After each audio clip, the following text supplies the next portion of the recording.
नमस्कार श्रद्धा और सम्मान निवेदन करुच्ची मु शरत आचार्य आपण मैंने देखुंत वीरकलिंग यूट्यूब चैनल रे भारतीय दर्शन भारतीय संस्कृति आधारित आमर यह कार्यक्रम ऋषि अष्टावक्र पचारुंट माँ को माँ कहतु मोर बापा किए मो पिला दिनु ए प्रश्न आपण को बारंबार पचारि आसी एवं आपण मते बारंबार एड़े जाइछन्ती मोते उत्तर देवाई किंतु माँ मु आज चाहूँगी जानापी मोर बापा किए अष्टावक्र माँ नीरव रही कथाटा एड़े जावाई चाहती किंतु जिद धरी ऋषि अष्टावक्र मु आज ही जानी मोर बापा किए पचारि बारंबार बारंबार माँ को एवं माँ कहते जे ए प्रश्न मते न पचारि तू उद्दालक को पचार उद्दालक किए सुधीवृंद पिलादिनर कथाटे कहूँ अष्टावक्र अष्टावक्र ऋषि उद्दालकंकर कोଳରେ बसिचंती एही समय रे उद्दालकंकर पुओ श्वेतकेतु आसिकरी पहुँचिले एवं अष्टावक्र को बाहर करदेले उद्दालकंकर कोळरू कहिले मो बापांक कोଳରେ मु बसिबी तू जाई तो बापांक कोଳରେ बसे सेठू कांदी कांदी आसीथिले शिशु अष्टावक्र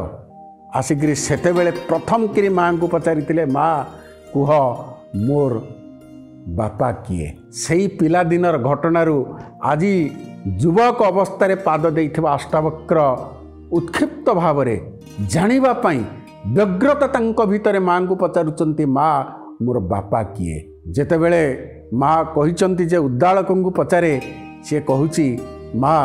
मु कौन एई युव बयस उपनीत हेलेनी मु जानी परिबी नहीं जे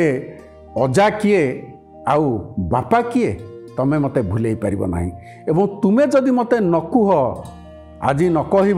मोर बापा किए ताले मु ये जो नगरवासी अछंती ए आश्रम रे जो माने अछंती मु समस्त को जाइकरी पचारिबी मोर बापा किए अष्टावक्र साधारणतः टिके रागी एवं जिद प्रकृतिर थिले तांकर माँ कहिचंती तांको गोटे कथा मु तते तते लुचैकरी आमे आसीथिलु पिला दिनो प्रकृत रे तोर बापा किए एइथि लुचैथिलु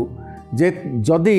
पिलादिनु तो पाखरे से कथाटी को से तथ्यटी को उपस्थापन करिथांतु हुए तो तो भितरे गोटे विद्रोहात्मक भाव सृष्टि होता कहउचंती अष्टावक्र माँ जानिबाकू चाहूचु तो जान शुण मु कहि दउछि तते तोर बापा होचंती ऋषि काहोत जिए थिले अत्यंत ज्ञानी ब्रह्मज्ञानी असीम ज्ञान थिला तांको पाखरे एवं एई ऋषि काहोत उद्दालकंकर शिष्य भाव पाठ पढ़ुथिले सुधीवृंद तांकर आश्रम रे रही काहोतकर एते ज्ञान थिला सीए एते सक्रिय थिले एवं गुरुंक प्रति एते समर्पित भावना थिला ऋषि काहोतकर जेतेबेले शिक्षा ग्रहण शेष होईची उद्दालक निज झियो सहित तांकर विवाह देइचंती काहोत को विवाह करिचंती उद्दालकंकर झियो एवं कुहा जाए जे जेतेबेले गर्भरे थिले अष्टावक्र गोटे प्रसंग अछि वर्णना अछि टे कहि दिए ई कथा आधार रे गर्भरे अछंती अष्टावक्र ऋषि काहोत वेद मंत्र उच्चारण करूचंती एही समय रे गर्भरु अष्टावक्र कहउचंती जे आपणकर ये वेद मंत्र शुद्ध उच्चारण हैला नहीं भूल हो जाइछि ठीक रे आपण उच्चारण करि नाहंती से कथा सुनिकरी काहोत रागी जाइचंती एवं गोटे क्रोधरे अभिशाप दे देइचंती जे तोर शरीर 8टी अवस्था रे रूपांतरित हो तेणु अष्टावक्रंकर जो शरीर ता 8 भांगरे थिला 8 भागरे थिला भांगिकरी थिला तेणु तांको अष्टावक्र बोली कहा जाए तो ये गोटे प्रसंग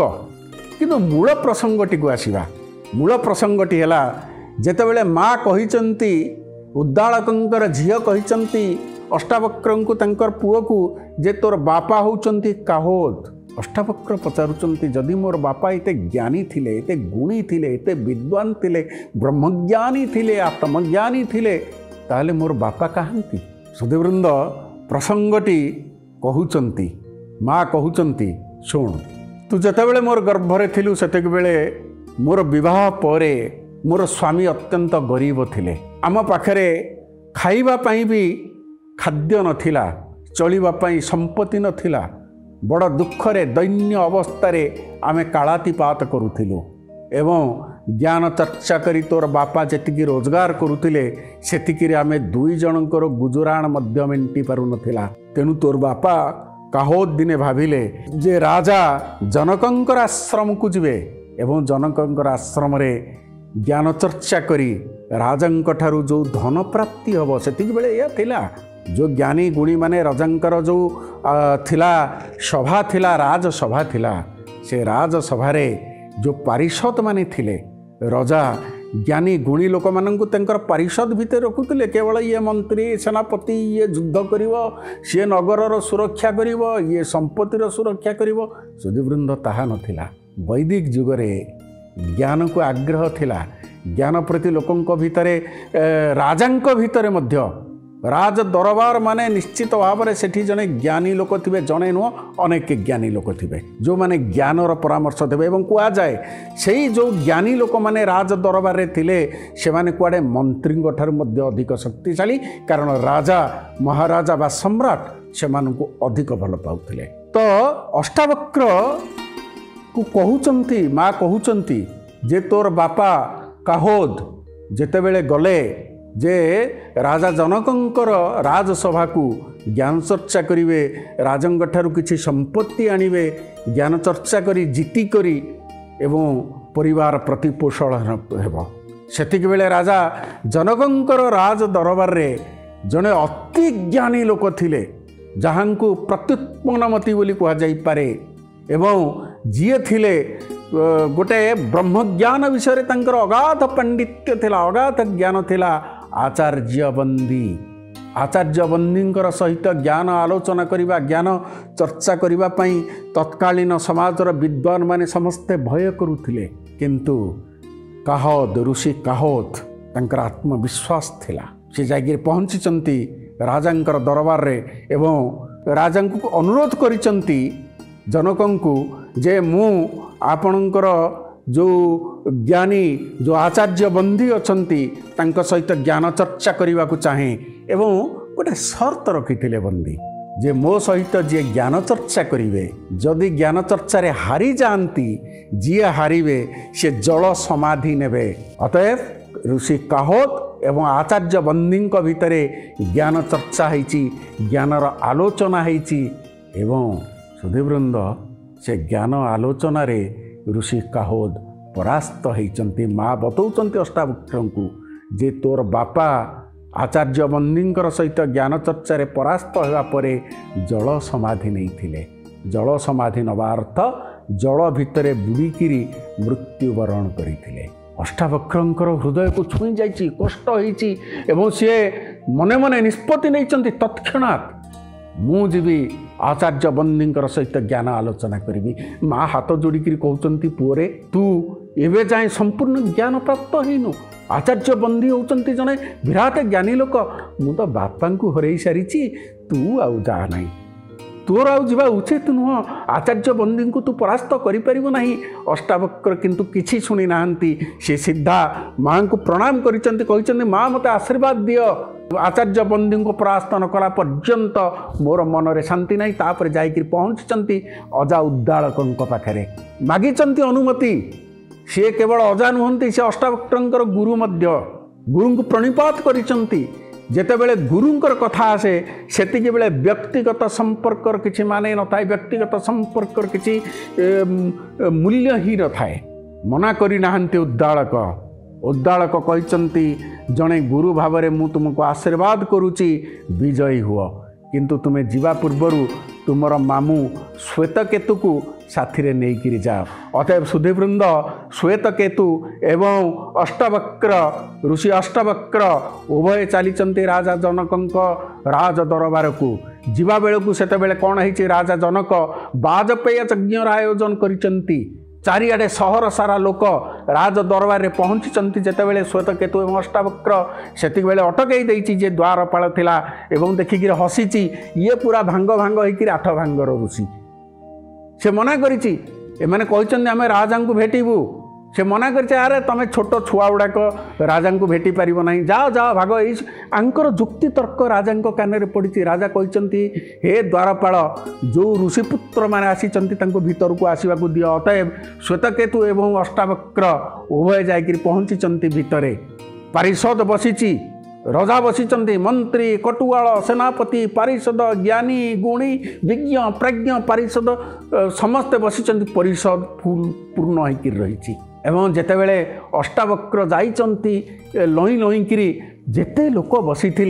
समस्ते देखिकी हसीचंती सेमानंकर हस देखिकी निजे अष्टावक्र मध्य हो हो होइकरी हसीचंती हस जेतेबेले बंद होईची सेतिक बेले राजा पचारुचंती अष्टावक्र को हे ऋषिपुत्र तुम्हें कहीं हसुथिल ये एडे बड़ पारिषद एठी राजा बसी मंत्री बसी एत विद्वान लोक बसी तुम ठारू वयस्क लोक बसी अथच तुम्हें हसुथिल कहीं अष्टावक्र कहते हे राजन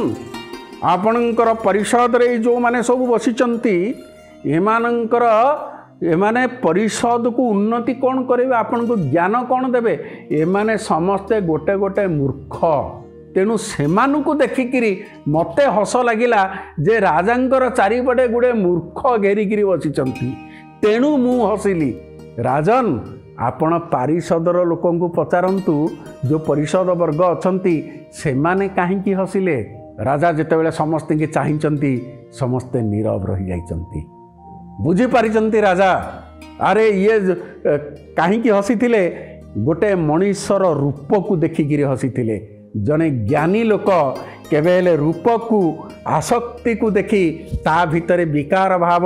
सृष्टि हुए नहीं हवा उचित नुह जड़े ज्ञानी भितर ये शरीर को लेकिरी अष्टावक्र रूप को देखिकी जितेबाला माने हसीचंती ताहा निश्चित भाव में एक लज्जार कथा समस्ते नीरव रही राजा पचारती हे ऋषिपुत्र कौन चाहती आपण कहते अष्टावक्र हे राजन आचार्य बंदींगर सहित मोर शास्त्र आलोचना मु चाहूँगी पूरा नीरव हो जाइछंती आचार्य बंदी इते बड़ ज्ञानी तांको सहित ये युवक शास्त्र आलोचना करिवो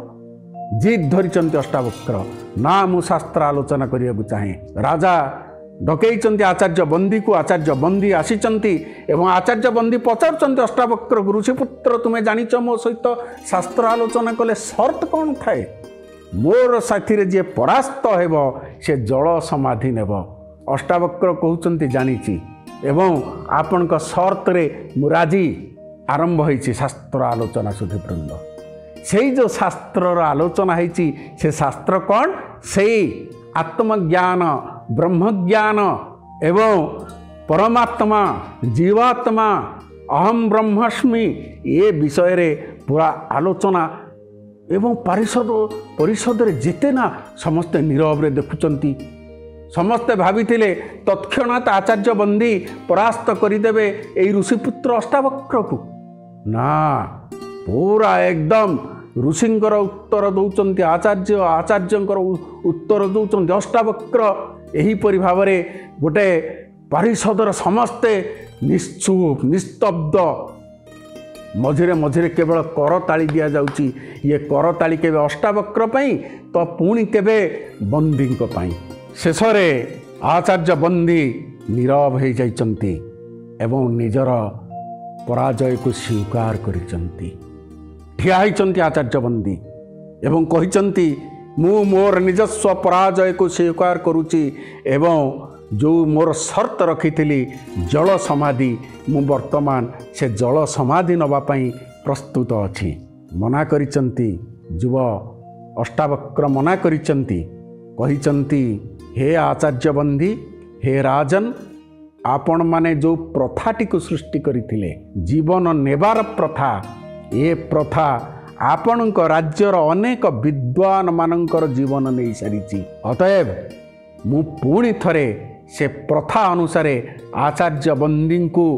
जल समाधि नेबापाई मु चाहू नहीं एवं मोर इच्छा मध्य नहीं एवं कथा होची कौन बुझौचंती अष्टावक्र हे राजन हे आचार्य बंदी प्रकृत प्रतिशोध कौथिरे थाए क्षमा होची प्रकृत प्रतिशोध क्षमा करिदवा होची प्रतिशोध अतएव मो बापा ଆପଣଙ୍କ ସହିତ ଶାସ୍ତ୍ର ଆଲୋଚନା କରି ଜଳ ସମାଧି ନେଇଥିଲେ। ମୁଁ ଆଜି ତାର ପ୍ରତିଶୋଧ ନେଉଛି ଆପଣଙ୍କ ଠାରୁ, ଆପଣଙ୍କୁ କ୍ଷମା କରିଦେଇକିରି। ସ୍ତମ୍ଭୀଭୂତ ହୋଇଯାଇଛନ୍ତି ପୁଣି। ଏବଂ ଯେଉଁ ପାରିଷଦ ବର୍ଗ ଧନ୍ୟ ଜୟ ଜୟକାର କରିଛନ୍ତି, ଅଷ୍ଟାବକ୍ର କହୁଛନ୍ତି ଯେ ଯେତେବେଳେ ମଣିଷର ଭିତରେ ପଶ୍ଚାତାପ ଆସେ ତାଠାରୁ ଅଧିକ ଦଣ୍ଡ